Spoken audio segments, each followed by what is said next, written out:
Hello, Hariom LP classes में आपका हार्दिक स्वागत है। देखिए, अपन अध्ययन कर रहे थे इंटरनेट कंसेप्ट के अंतर्गत ही, इंटरनेट की अवधारणा के अंतर्गत ही कल अपन ने देखा था कि ई मित्र और उसके साथ साथ ईमेल, जीमेल और उसी के साथ साथ वीडियो चैटिंग की जो अपन ने 8 तक क्लास ली थी। आज अपन लेंगे 9th क्लास और उसी के अंतर्गत अभी जो क्लास ले रहे हैं अपन सभी वो ले रहे हैं क्लास आईटी के अंदर जो स्टूडेंट्स पढ़ रहे हैं एनएसक्यूएफ की जो क्लासें हैं उसी के अंतर्गत इंटरनेट कंसेप्ट के अंतर्गत अपन जो क्लास ले रहे हैं वो ले रहे हैं। उसके अंतर्गत अपना जो टॉपिक रहेगा वो रहेगा voice over IP. Voice over IP क्या होता है, लेकिन उससे पहले जो अपने पिछली वाली क्लास के अंदर देखा था कि वीडियो चैटिंग क्या होती है उसके बारे में अपन ने पढ़ा था। तो आज का जो कमेंट्स बॉक्स के अंतर्गत आपको उत्तर जो मैं क्वेश्चन कर रहा हूँ वो सबसे पहले जो क्वेश्चन है वो आप सभी लिखेंगे कि इंटरनेट के अंदर टीसीपी आईपी का जो पूरा नाम है वो आप हमें कमेंट्स बॉक्स के अंदर देना है। और जो दूसरा क्वेश्चन है आपके, क्योंकि डेली दो क्वेश्चन पूछ रहे हैं, तो दूसरा क्वेश्चन है कि www का पूरा नाम बताइए। तीसरा क्वेश्चन मैं आप सभी के सामने देना चाहता हूँ कि एटीएम का पूरा नाम क्या है।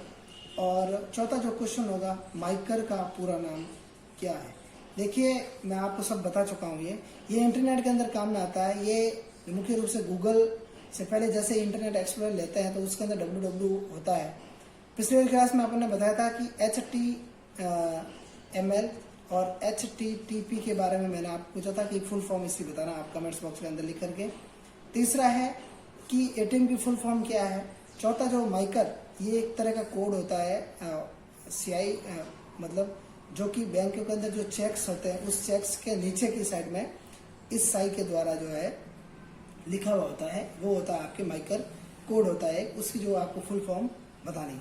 चलिए आज अपन पढ़ते हैं वॉइस ओवर आईपी। देखिए, सबसे पहले वॉइस ओवर आईपी की फुल फॉर्म क्या है, मतलब उसका पूर्ण रूप से विस्तार क्या है, पूरा नाम क्या है, उसके बारे में देखते हैं। तो उसका नाम है अपने वॉइस ओवर इंटरनेट प्रोटोकॉल। देखिए ये क्या होता है उसके बारे में थोड़ी सी अपन जानकारी लेते हैं। सबसे पहले देखिए वॉइस ओवर नेटवर्क है जो कि नेटवर्क में वॉइस को पैकेट के रूप में भेजने के लिए इंटरनेट प्रोटोकॉल का प्रयोग करता है। ऐसे डाटा नेटवर्क मुख्य रूप से आईपी इंटरनेट और इंटरनेट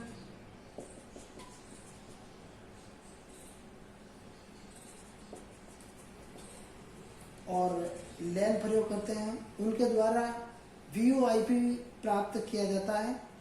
और इसके अंतर्गत वॉइस सिग्नल को डिजिटाइज करने के बाद कंप्रेस्ड करके आईपी पैकेट्स के रूप में परिवर्तित किया जाता है और आईपी नेटवर्क में भेजा जाता है। देखिए, जो मैं आपको के बोल रहा हूँ वो आप ध्यान से सुने। कॉल्स के सेटअप व टीयर डाउन के लिए सिग्नलिंग प्रोटोकॉल का प्रयोग किया जाता है जो कि यूजर की लोकेशन व क्षमता को नेगोशिएट करने के लिए जानकारी का संचय करते हैं। देखिए, ये प्राय क्या होता है, वो कम कीमत मल्टीमीडिया कम्युनिकेशन की डिमांड तथा वॉइस तथा डाटा नेटवर्क का संगठन जैसी विशेषताओं के कारण अधिक लोकप्रिय हो गया। देखिए, कोई ना कोई चीज की जो अपन परिभाषा देखते हैं तो उसके बाद में उसके जो है लाभ और हानियां निहित होती है और उसी के अंदर कुछ आती है आपकी विशेषताएं, और अपन अब अध्ययन करेंगे नेक्स्ट टॉपिक इसी के अंतर्गत कि इसकी विशेषताएं क्या है इसकी हानियां क्या है, इसके लाभ। तो अपन अब इसकी विशेषताओं के बारे में थोड़ा सा अध्ययन करते हैं। देखिए, विशेषताओं के अंतर्गत सबसे जो इसके अंदर पहले जो विशेषता है कि सबसे पहले मैं आपको इसकी बेसिक बताना चाहूँगी हम कि अगर अपन आप जानते हैं कि आईपी की डिजाइन जो है डाटा को ट्रांसपोर्ट करने के लिए उद्देश्य से ही इसको बनाई गई, लेकिन इसके अंदर कुछ समस्या भी आती है और कुछ विशेषताएं भी होती है। तो इसके अंदर मुख्य रूप से जो है इसकी समस्या क्या क्या है वो मैं आपको बता रहा हूँ। सबसे पहले तो देखिए, समस्या के अंदर वॉइस की जो गुणवत्ता, पहला वॉइस की गुणवत्ता। देखिए, वॉइस की गुणवत्ता के अंतर्गत जो आईपी का निर्माण है डाटा को भेजने के लिए किया जाता है और ये अच्छी सेवा प्रदान करती है, परंतु जो इसका रियल टाइम की जो गारंटी होती है वो ये प्रदान नहीं कर सकती है। यूजर आईपी का इस्तेमाल तब करते हैं तब इसका डिले प्रभाव एक सीमा के मान से कम होगा, यानी कि इसके अंतर्गत इसका यूज अपन कब कर सकते हैं कि जब इसका सीमा के मान से कम होगा मान इसका, और इसी के साथ साथ इसकी जो क्वालिटी होगी फॉरवर्ड करने के लिए, तो पैकेट प्रायिकता व फॉरवर्ड एरर करेक्शन का इसके अंतर्गत अपन क्या करते हैं, प्रयोग करते हैं। दूसरा है इसके अंतर्गत इंटर ऑपरेबिलिटी।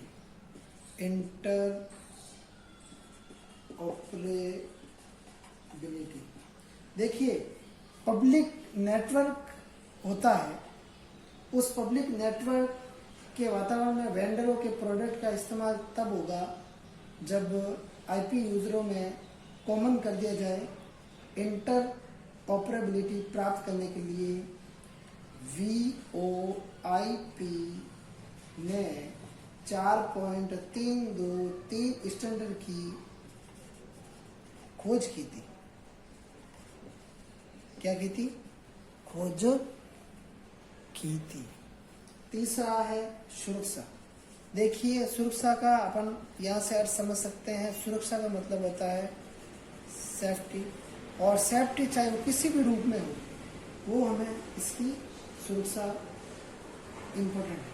प्रोटोकॉल एक प्रकार का 2 लेयर टनलिंग प्रोटोकॉल है।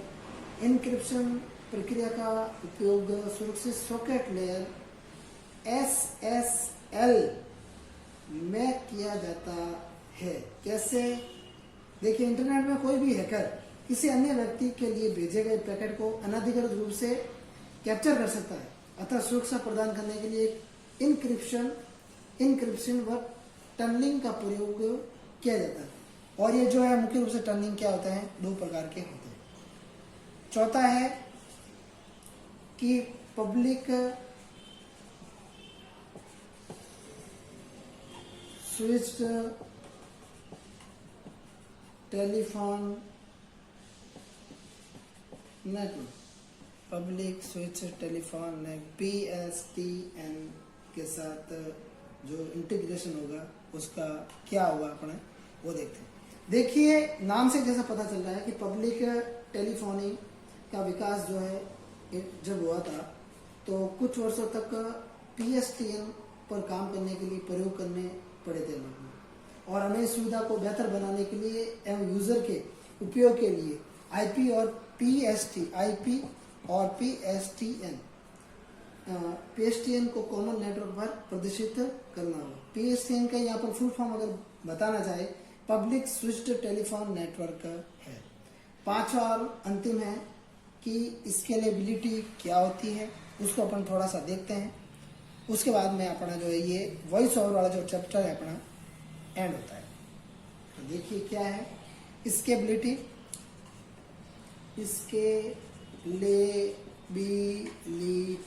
स्केलेबिलिटी क्या है? पांचवा और अंतिम है। और इसके अंतर्गत देखिए, स्केलेबिलिटी इस प्रणाली में विकास की जो है संभावना बहुत अधिक होती है, क्योंकि लोगों को साधारण दरों पर आईपी की सुविधा का लाभ मिल रहा है। जैसे कि आपको पता होगा, पहले जो मोबाइल का डाटा है 1 GB जिसकी वैलिडिटी रहती थी 1 मंथ, यानी कि यहाँ पर 28 दिन से मैं ले रहा हूँ 1 मंथ, क्योंकि आपको पता है 28 दिन से सारी गणना कर रहे हैं। उसका रीज़न कंपनी वाले जानते हैं। 28 दिन 1 मंथ, और उसके साथ साथ में क्या होता था कि 1 GB डाटा आपको मिलता था 199 में, ठीक है ना। वो आपको 1 GB डाटा है कितने दिन चलाना था? 28 दिन तक चलाना। लेकिन आज क्या मिल रहा है? आज ये मिल रहा है 1 GB डाटा पर डे। क्या मिल रहा है? पर डे मिल रहा है, और वो कितने में मिल रहा है? मात्र 90 रुपये में। यहाँ कितने में मिल रहा है? 149 रुपये। या फिर कितने में मिल रहा है? 100 रुपये में। या कितने में मिल रहा है? 56 रुपये में। क्यों? उसका रीज़न क्या है? उसका रीज़न ये है, जब जो है इसने IT ने टेक्नोलॉजी अपने लाया है, विकास किया है, तो वैसे वैसे सुविधा होने लगी, तो ज़्यादा डिमांड थी इसकी नहीं थी, यूज़र बढ़ गए, तो उस कारण से कंपनी ने फैसला किया कि जो कम दरों पर क्या कर रहे हैं, अपन इसको दे ताकि अधिक से अधिक लोग इसका फायदा उठा सकें। देखिए, जो VoIP प्रणाली है सरकारी और प्राइवेट सेवाओं के एकीकरण के द्वारा इस सुविधा में लचीलेपन आने के लिए आवश्यक है। अलग अलग कंपनी वालों की दौड़ थी इसमें, इसका रेट अलग, इसका वाला रेट अलग, इसका रेट अलग। तो देखिए, आज अपन ने पढ़ा voice over IP, voice over internet protocol पढ़ा, उसकी जो 5 मुख्य रूप से बातें, जिसके अंदर वॉइस की गुणवत्ता, इंटरऑपरेबिलिटी, सुरक्षा, पब्लिक स्विच, टेलीफोन नेटवर्क और स्केलेबिलिटी। देखिए, बहुत ही जल्द अपन जो है इस चैप्टर को खत्म कर देंगे। अब देखिए अपन इसके अंतर्गत स्टैंडर्ड, इसके स्टैंडर्ड क्या है क्या नहीं है, अब ये ज़्यादा कुछ जानने की जरूरत नहीं, लेकिन तो भी अपन इसके अंदर जो अपने सिलेबस के अंदर दिया हुआ है IT के अंतर्गत, जो आप स्टे कर रहे हैं उसके अंतर्गत, तो थोड़ा सा इसको अपन देख लेते ताकि अपने नॉलेज के लिए थोड़ा काम आए। देखिए, स्टैंडर्ड के अंतर्गत जो 323 जो एक क्वालिटी बनेगी H323 की स्टैंडर्ड की, उसके अंदर कुछ लाइनें इंपोर्टेंट मैं बोल रहा हूँ, आप लिख लीजिए। यह IP के द्वारा वॉइस प्राप्त करने के लिए ITU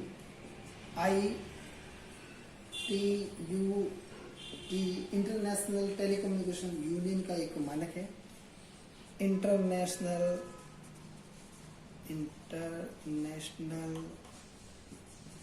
टेली कम्युनिकेशन यूनियन का एक मानक है। जब लैन के द्वारा क्वालिटी ऑफ सर्विस प्रदान नहीं की जाती है, क्वालिटी ऑफ सर्विस का ये है QoS, क्वालिटी ऑफ सर्विस प्रदान नहीं की जाती है, तब लैन पर होने वाले वॉइस कम्युनिकेशन की तकनीकी आवश्यकता पूर्ण करने के लिए किया जाता है।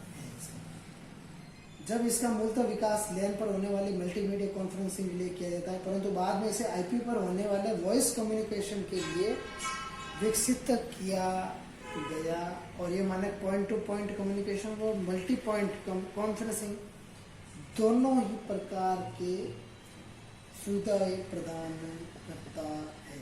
देखिए, इसका जो पहला संस्करण आया था 1996 में आया था, सेकेंड जो संस्करण आया था वो आपके आया था 1998 में, और जो इसकी मुख्य बात है सुविधा बहुत इसकी, और इसके जो अवयव कौन से हैं उसके बारे में अपन थोड़ा सा पढ़ते हैं।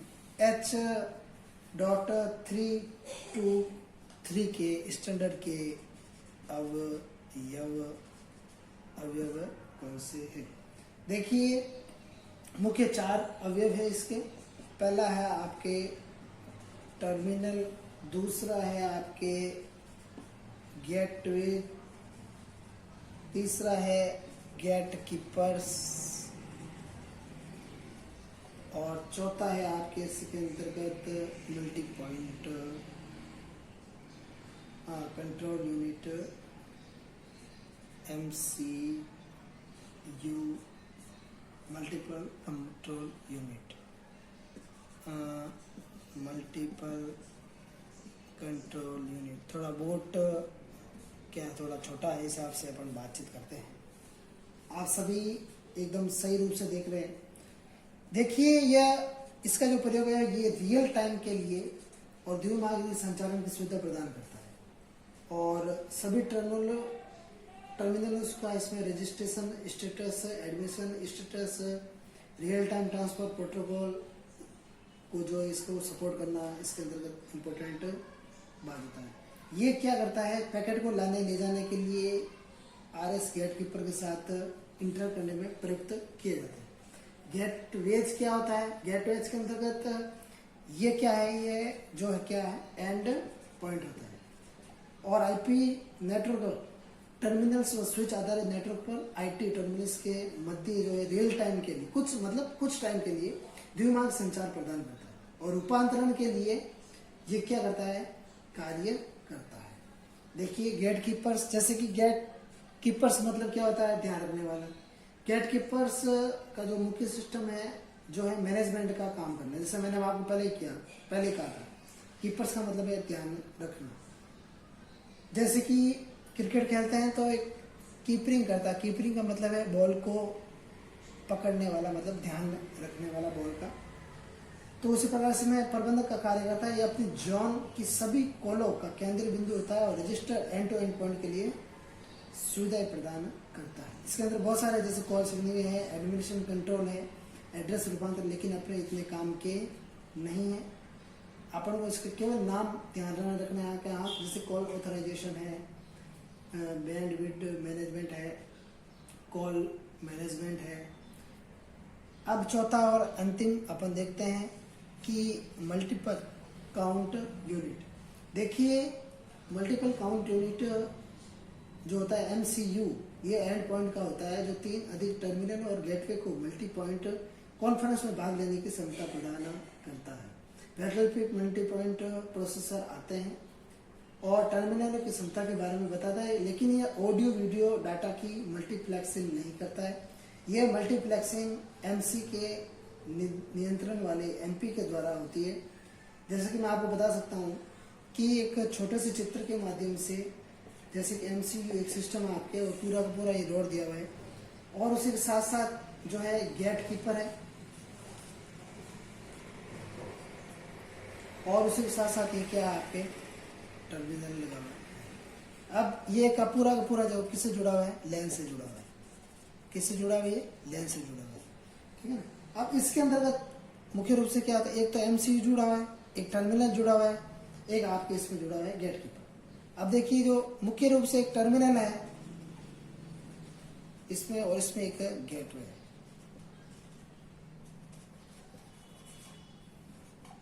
गेटवे जो क्या है ISDN की जो है परिभाषा के रूप के अंदर, और एक है PSTN के अंतर्गत इसको अपन समझ सकते हैं।